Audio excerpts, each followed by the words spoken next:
Hi అండి.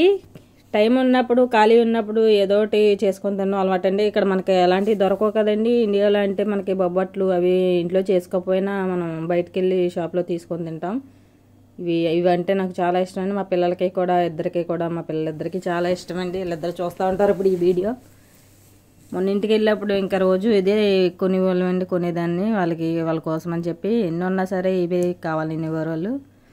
అయితే ఇవాళ ఇలా ట్రై చేశానండి. ఇంతకుముందు కూడా ఒకసారి చేశాను, బాగానే వచ్చినాయని చెప్పి. ఇవాళ మా మామ లేదు కదండి, ఊరెళ్ళిందని చెప్పి ఇవాళ ఖాళీ అని చెప్పి చేశానండి. చూడండి, గోధుమ పిండి మైదా పిండి అంటే నేను ముందు వీడియో తీయడం మర్చిపోయానండి. మామూలుగా సడన్గా చేశాను. ముందు కలిపేటప్పుడు వీడియో తీయడం నేను మర్చిపోయాను. ఇది చేసుకోవాలి అనుకుంటే నేను ప్రాసెస్ అయితే నేను చెప్తాను. తెలుసు కదండి, బూరెలో పెడతాం కదండి. బూరెలో పూర్ణం ఉంటుంది కదండి, శనగపప్పు బాగా ఉడకబెట్టేసుకొని నానబెట్టుకోవాలండి. నానబెట్టుకొని 1 గంట 2 గంటలు ఉడకబెట్టేసుకొని బాగా మెత్తగా ఉడకబెట్టేసుకొని అందులో బెల్లం వేసి బాగా దగ్గరికి అయ్యేలాగా ఉంచి అప్పుడు కొంచెం యాలక్కాయల పొడి వేసండి పక్కన పెట్టుకోవాలండి. ఉండలుగా చేసుకొని పక్కన పెట్టుకోవాలి. ఇదేమో మైదా పిండి అండి. కొంచెం సాల్ట్ వేసి మైదా పిండి కలుపుకొని అయితే మనం పూరీలకి గట్టా వాడతాం కదండి, మైదా పిండి బజ్జీలకి. అలా కొంచెం మెత్తగా కలిపేసుకొని ఇది కూడా పక్కన పెట్టుకోవాలండి. 1 గంట 1 గంట అలాగా పెట్టుకున్న తర్వాత చూసారు కదా అలా వస్తుంది. అది చిన్న చిన్న ఉండల కింద తీసుకొని అది మధ్యలో పెట్టి దగ్గరికి పలచగా చేసుకోవాలండి. పలచగా చేసుకొని ఎత్తుకోవాలి. ఇంకా మనం షాపుల్లో కాదు కదండి మనం చేసేది. షాప్లో అయితే ఇంకా బాగా పలచగా చేస్తారు. మనం అంత పలచగా మనం ఇంట్లో చేసుకోలేమండి. ఎందుకంటే నేను అప్పటికే అంత పలచగా చేసినా ఇంకా మనకి పూర్ణం కట్ట బయటకు వచ్చేసేది. కానీ షాపుల్లో మరి ఎలా చేస్తారో తెలియదు, కానీ బాగా పలచగా ఉంటాయండి ఆకుల్లాగా. ఇదైతే నేను ఇలాగైతే చేశాను. ఇలా నొక్కుకోవాలండి. చపాతీ కర్రతో నొక్కితే అవి మొత్తానికి బాగా ఇదైపోతుందండి. అందుకని చెప్పి అలా చేతితో అయితే నొక్కాను నేను. బాగా నచ్చిందండి, చాలా టేస్ట్గా ఉండండి. దీనికి కావాల్సింది మెయిన్ నెయ్యి కావాలండి. నెయ్యి వాడితేనే దీని టేస్ట్ అనేది మనకి తెలుస్తుంది. ఎన్ని వేసినా సరే నెయ్యి ఉండాలి. నెయ్యి ఉంటేనేనండి. అయితే ఇండియా నుంచి మొన్న వస్తుంటే తెలిసిన ఒక ఆవిడ వస్తుంటే వాడి చేత నేనైతే ఇండియా నుండి రప్పిస్తానండి నెయ్యి. 1 కేజీ అలా రప్పించి ఇలాగ ఎప్పుడైనా స్వీట్లు కానీ ఎప్పుడైనా చేసినప్పుడే వాడతానండి. డైలీ అయితే నేను యూజ్ చేయను. ఎప్పుడైనా ఏదైనా చేసినప్పుడు ఇలాగా వాడి చేస్తాను. చూసారు కదండి, హల్వాలు కానీ ఇలాగా వాడతాను అనమాట. నెయ్యి ఉండాలండి మెయిన్. నెయ్యితోనే కాల్చుకోవాలి. మొత్తం బొబ్బట్టు అంతా మాత్రం నెయ్యితోనే కాల్చుకోవాలండి.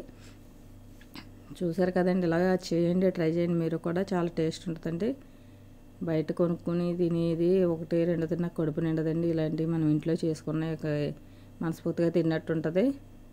బయట చాలా ఆకుల్లా పలచగా ఉంటున్నాయండి. మళ్ళీ ఒకటి 10 రూపాయలు అంతేనండి. నేను మన ఇండియాకి వచ్చినప్పుడు కొన్నాను, ఎక్కువ కొనేదాన్ని. ఒకటి 10 రూపాయలండి. మరి పలచగా ఒకసారికే నోట్లో పెట్టేసుకుంటే అయిపోద్ది. అంత చిన్నగా అంత పలచగా ఉంటుంది. ఒకసారి ఇంట్లో ట్రై చేసి ఇలాగ ఇంట్లో తిన్నారనుకో మనస్ఫూర్తిగా తింటాక కూడా ఉంటుంది. మరి పెట్టుబడి కూడా ఎక్కువేం కాదండి. నెయ్యే మనకి ఎక్కువ రేటు, కానీ నెయ్యి ఒకటి ఉంటే సరిపోద్దండి.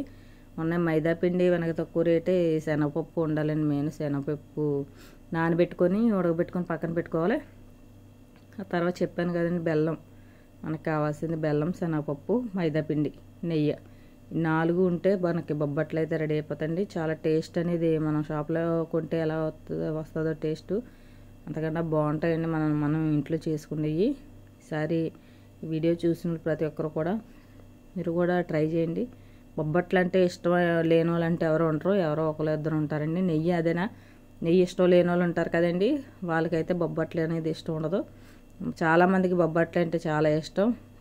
మన ఆంధ్ర అంటేనే బొబ్బట్లు ఫేమస్ అండి. ఎందుకంటే కడపలు ఉన్నారండి ఇక్కడ. కడపలకి బొబ్బట్టు అంటే ఏంటో తెలియదంట. నెల్లూరు సైడు, కడప సైడు చేసుకుంటారంట. వాళ్ళు ఏదో పేరెట్టుకొని పిలుచుకుంటున్నారు. మన బొబ్బట్లు అంటాము, వాళ్ళేమో వేరే పేరు ఏదో అంటారు. వాళ్ళు ఎక్కువ తినరంట, తక్కువ తింటారంట. ఒక్కొక్క ఊరిలో ఒక్కొక్కటి ఫేమస్. మనకైతే ఇవన్నీ కాదు, బొబ్బట్లనే కాదు, చాలా ఉన్నాయి మన సైడు, ఆంధ్ర సైడు. వాళ్ళ సైడ్ అయితే ఇది కోవా ఉంటుంది కదండి, ఇది మనం కలాకండ్ అంటాం. వాళ్ళేమో కోవా ఏదో అంటారు. అదే ఎక్కువ తింటారండి వాళ్ళు. అదే ఎక్కువ ఇష్టపడతారు. మనమైతే ఇలాంటి సున్నుండలని, బొబ్బట్లని, పూతరేకలని అవి తింటామండి. పూతరేకులు అంటే వాళ్ళకి చాలా ఇష్టం అండి. ఎప్పుడైనా ఎవరినైనా ఇంటికాడ నుండి వచ్చిన వాళ్ళు పూతరేకులు తీసుకురమ్మని చెప్పి అంటూ ఉంటారు వాళ్ళు. అంత ఇష్టం అండి పూతరేకులు అంటే వాళ్ళకి. చూసారు కదండి, ఇలా ట్రై చేయండి మీరు కూడా ఒకసారి. నేను అనుకోకుండా మామూలుగా తినాలనిపించింది అని అనుకోకుండా నేను అలా అప్పటికప్పుడు కలిపేసి ఉడకబెట్టే శనగపప్పు అదిని నేను ఫస్ట్ నుండి తెలిసేలా ఉంటే వీడియో అయితే పూర్తిగా కలిపేటప్పుడు గట్ట మొత్తం చేసేటప్పుడు ప్రాసెస్ మొత్తం వీడియో తీద్దునండి. నేను అనుకోకుండా నానబెట్టేసి అలాగా చేసేయడం వల్ల నాకు మధ్యలో వచ్చింది వీడియో తీయాలని చెప్పి. ఫస్ట్ నా అంత గుర్తులేదండి. చూసారు కదండి, ఇక్కడ మరి అలాంటివి దొరకవు కదండి, ఇలా చేసుకొని తినాలి. మన ఇండియాలో అంటే మొత్తం అన్నీ దొరికితే స్వీట్లు ఇక్కడ దొరకమాట. ఎప్పుడైనా తినాలనిపించిందంటే ఇంట్లో చేసుకొని తినాలి, లేదంటే మన